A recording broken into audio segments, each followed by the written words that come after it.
Assalamualaikum warahmatullahi wabarakatuh. Salam dan bahagia. Perkenalkan, nama saya Yogi Prananta Asyanto SPD, merupakan guru penggerak angkatan 11 dari Kabupaten Purbalingga.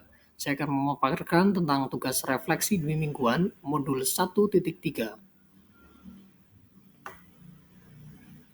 Dalam melakukan refleksi modul 1.3, saya menggunakan pendekatan dengan refleksi 4F. Yang pertama yaitu fact atau peristiwa, yang kedua adalah feelings atau perasaan, yang tiga ada findings, ada pembelajaran, yang keempat adalah future atau penerapan.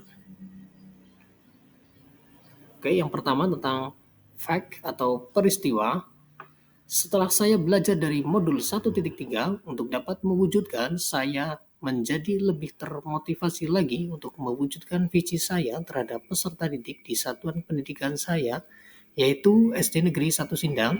Sebelum mempelajari modul ini, saya belum fokus dan paham tentang pentingnya sebuah visi karena kurangnya pengetahuan saya tentang bagaimana menerapkan visi saya pada peserta didik.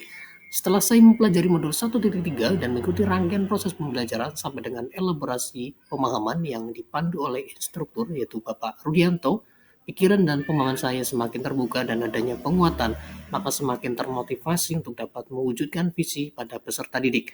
Pada awalnya sulit bagi saya untuk membuat sebuah visi, namun setelah berkolaborasi dengan rekan sesama guru penggerak, kepala sekolah, dan rekan sejawat, saya merasa terbantu dan berterima kasih.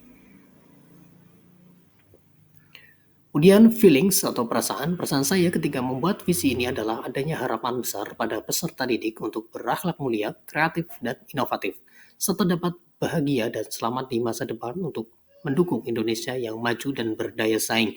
Saya tersadar dalam diri saya selama melakukan refleksi, ternyata selama ini saya melupakan visi yang berpihak pada peserta didik, karena seringkali hanya terfokus pada penilaian kognitif tanpa memperdulikan kemerdekaan belajar peserta didik.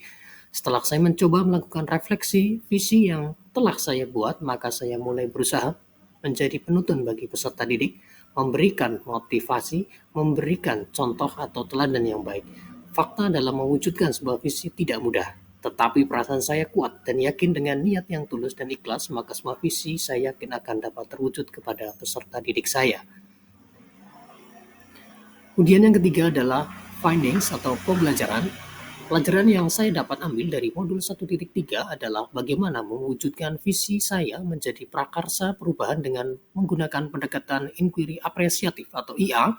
Pada awalnya saya berpikir bahwa dalam membuat visi berasal dari kekurangan atau kelemahan, tetapi setelah mempelajari tentang paradigma inquiry apresiatif, ternyata yang menjadi landasan pembuatan visi adalah kekuatan positif yang dapat memberi kontribusi terhadap perubahan. Saya membuat sebuah visi dengan pendekatan IA, yaitu dengan kanvas Bagja. Setelah saya membuat visi yang berpihak pada peserta didik, selanjutnya saya membuat pernyataan prakarsa perubahan dan menjabarkannya pada tahapan Bagja. Pada awalnya saya mengalami kesulitan dalam membuat pertanyaan-pertanyaan dalam setiap tahapan Bagja, tetapi setelah melakukan eksplorasi konsep secara mandiri, melakukan tugas forum diskusi dengan rekan calon guru penggerak, pengajar praktek dan fasilitator dalam LMS, sinkronus dan asinkronus, dan elaborasi pemahaman oleh instruktur, hal ini membuka pikiran saya dan memberikan sebuah penguatan dan keyakinan bahwa dapat mewujudkan visi saya secara bertahap untuk mewujudkan visi yang berpihak pada peserta didik. Future atau penerapan, melalui pembelajaran dalam membuat visi dan prakarsa perubahan serta menerapkannya pada kanvas Bagja, saya banyak sekali mendapatkan pembelajaran dan pemahaman. Saya akan meningkatkan kekuatan aset yang ada untuk melakukan sebuah perubahan, berkolaborasi dengan kepala sekolah, rekan sejawat, peserta didik, orang tua, dan komite sekolah untuk bersama-sama mewujudkan dan mensukseskan visi sekolah. Berawal dari diri saya dengan menerapkan nilai dan peran sebagai guru penggerak, menerapkan pembelajaran yang berpihak pada peserta didik, dan berkolaborasi dalam mewujudkan visi saya dengan berkolaborasi dengan kepala sekolah, rekan guru, orang tua, komite, dan peserta didik. Demikian refleksi 2 mingguan modul 1.3. Semoga bisa dapat menginspirasi kita semua. Terima kasih. Wabillahi taufiq wal hidayah. Wassalamualaikum warahmatullahi wabarakatuh.